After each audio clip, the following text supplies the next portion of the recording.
Sir थोड़ा कश्मीरी पंडितों के प्रति भी अपनी संवेदनशीलता दिखाया करिए। आप लोग इतने सालों तक आप लोगों की सरकार रही, आप लोगों ने क्या किया सर? लाखों लाख लोग जिस तरह से वहां पर छोड़कर अलग हुए, सर आप लोगों को क्या बोलने का हक है इस पूरे मामले में? ये भी बड़ा सवाल है। आप बोलेगा आगे, लेकिन उसके पहले समय जवाब देना चाहते हैं और उसके बाद बोलेंगे सुशील पंडित। मैं पूछ रही हूँ ना, मैं पूछ रही हूँ डॉक्टर संपत, बताइए आज तक किसी भी कश्मीरी लीडर ने कितनी बार ये कहा? एक सेकंड, अब आराम से बात कर लें, जरा मैं जवाब दूं।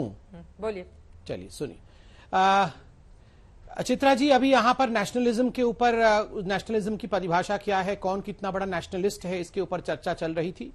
मैं तो नहीं मानता हूं कि फारूक साहब का वो स्टेटमेंट कि हम आर्टिकल 370 को चाइना की मदद से बहाल कर देंगे, हम चाइना की मदद लेंगे और आर्टिकल 370 को फिर से वापस ले आएंगे, ये कोई नेशनलिस्ट स्टेटमेंट है। मैं उस बयान को भी नेशनलिस्ट नहीं मानता हूं जहां कहा गया था अगर आर्टिकल 370 हट जाएगा तो यहां तिरंगा उठाने वाला कोई नहीं होगा, यहां पर खून की नदियां बह जाएंगी। मैं उन स्टेटमेंट्स को कभी भी नेशनलिस्ट नहीं मानता हूं, राष्ट्रवादी नहीं मानता हूं, नंबर एक। नंबर दो, बिल्कुल जैसे आपने कहा बंगाल में बंगाल फर्स्ट बोला जाता है या महाराष्ट्र में मराठी फर्स्ट बोला जाता है, कश्मीरियत, इंसानियत, जमहूरियत, हर कोई इसको एक्सेप्ट करता है। अटल बिहारी वाजपेयी जी ने ये लफ्ज इस्तेमाल किए थे, हम सब इसका बहुत इस्तकबाल करते हैं, किंतु आर्टिकल 370 को आप मराठी से मत जोड़िए। आर्टिकल 370 का अर्थ था कि वो दलित जो जम्मू कश्मीर में रहते हैं उनको रिजर्वेशन नहीं देना। आर्टिकल 370 का अर्थ था कि पॉक्सो एक्ट जो हिंदुस्तान के बच्चों को बचाने के लिए बाकी सभी राज्यों में लगते हैं, वो जम्मू कश्मीर। साहब मैं तो आपके बीच में एक शब्द नहीं, सलमान जी मैं आपके बीच में एक शब्द नहीं बोला था। थोड़ा ठंड रखिए, आराम से मैं कंप्लीट कर लूं, फिर आप बोल लीजिएगा, तब वो अच्छा लगेगा, लोगों को समझ में भी आएगा। मैं कंप्लीट कर लूं। Thank you. देखिए सलमान जी, आर्टिकल 370 के कारण NHRC, national human right commission का किसी प्रकार का कार्यक्षेत्र जम्मू कश्मीर में परमिटेड नहीं था। आर्टिकल 370 के कारण जिस प्रकार का डिस्क्रिमिनेशन होता था महिलाओं के खिलाफ, उनको उनकी संपत्ति में अधिकार नहीं मिलता था। आर्टिकल 370 के कारण दलितों के बच्चे, खास करके वाल्मीकि समाज के बच्चे जो वहां रहते थे, वो केवल सफाई कर्मचारी बन सकते थे, वो आईएएस, आईपीएस या आर्मी में नहीं जा सकते थे। चित्रा जी, आज से लगभग 15-20 दिन पहले एक वाल्मीकि समाज के सफाई कर्मचारी ने कितनी बड़ी अचीवमेंट की। उन्होंने कहा, उन्होंने ठाना था कि अपने बच्चे को वो आर्मी में भेजेंगे, और आज उस बच्चे को उन्होंने आर्मी में भेजा है आर्टिकल 370 के एब्रोगेशन के बाद। ये क्यों नहीं पहले संभव हो सकता था?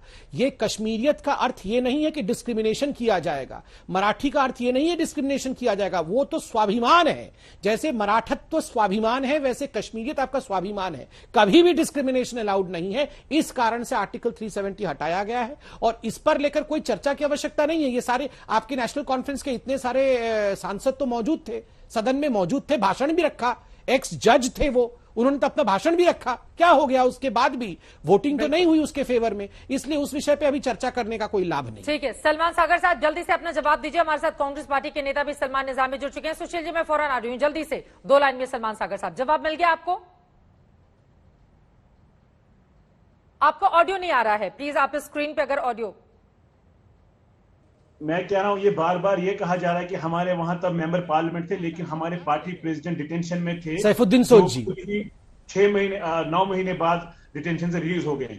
लेकिन जहां तक 370 की बात है, मैं ये कहता हूं, जब भी हम 370 की बात करते थे, वो हम एक हिंदुस्तान के कानून के दायरे के अंदर बात कर रहे थे। वो कोई पाकिस्तान से, वो कहीं चाइना से, वो कहीं अमेरिका से नहीं आया था। वो हमारे फाउंडिंग फादर्स ने, कॉन्स्टिट्यूशन बनाने वालों ने रखा था उसमें, चाहे वो 53 में रखा, चाहे वो 47 में रखा। ठीक है सर, अब आगे बढ़िए ना। 370 खत्म हो चुका है। विकास की बात, वहां पर किस तरह से चुनाव कराए जाए, उसके बाद परिसीमन के बाद क्या हो, उसके बाद सर आगे बढ़ने की बात कीजिए ना। हम तो अटके हुए हैं वहीं पर, हमारी सीट घूम फिर कर वहीं पर आकर खड़ी हो जाती है। सर आप भी जानते हैं क्या संभव और क्या संभव नहीं है। अपने मुल्क के कानून पे, मुल्क की कोर्ट पे पूरा यकीन है। रऊफ भट्ट साहब सब जुडिशियल जल्दी रऊफ भट्ट जी ने कहा ये पार्लियामेंट में हुआ, संबित पात्रा जी ने कहा ये पार्लियामेंट में हुआ।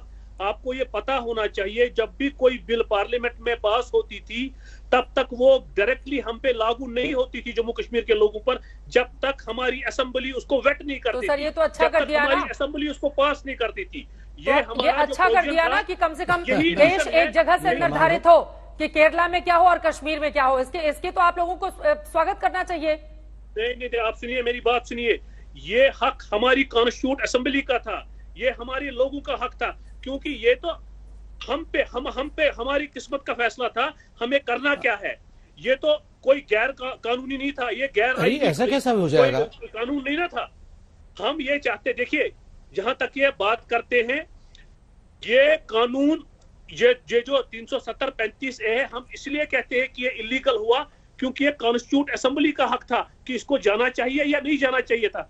क्योंकि जो भी हम वो विषय तो समाप्त हो गया, आर्टिकल 370 फिर से कहां से डिबेट के बीच में आ गया। भट्ट साहब, डल झील में बहुत सारा पानी बह चुका है, आगे बढ़िए, आगे देखिए, आगे देखने की जरूरत है। घड़ी की सुई वहीं पर अटकाएंगे तो कुछ नहीं होगा। सुशील पंडित जी, वक्त की कमी है। सुशील पंडित जी, उसके बाद में फौरन आ रही है सलमान निजामी साहब। पेट्रोल आगे के 2 मिनट बचे हुए हमारे पास। सुशील पंडित जी, वैसे सैफुद्दीन सोच कहाँ चले गए वैसे चित्रा जी? अपने दर्शकों के लिए सैफुद्दीन सोच साहब आजादी लेके कहाँ चले गए? उनको सिर्फ 15 मिनट के लिए ही वो हमारे साथ चर्चा में शामिल हुए थे और पहले से इस बात की जानकारी थी, हालांकि वो देर तक रहे।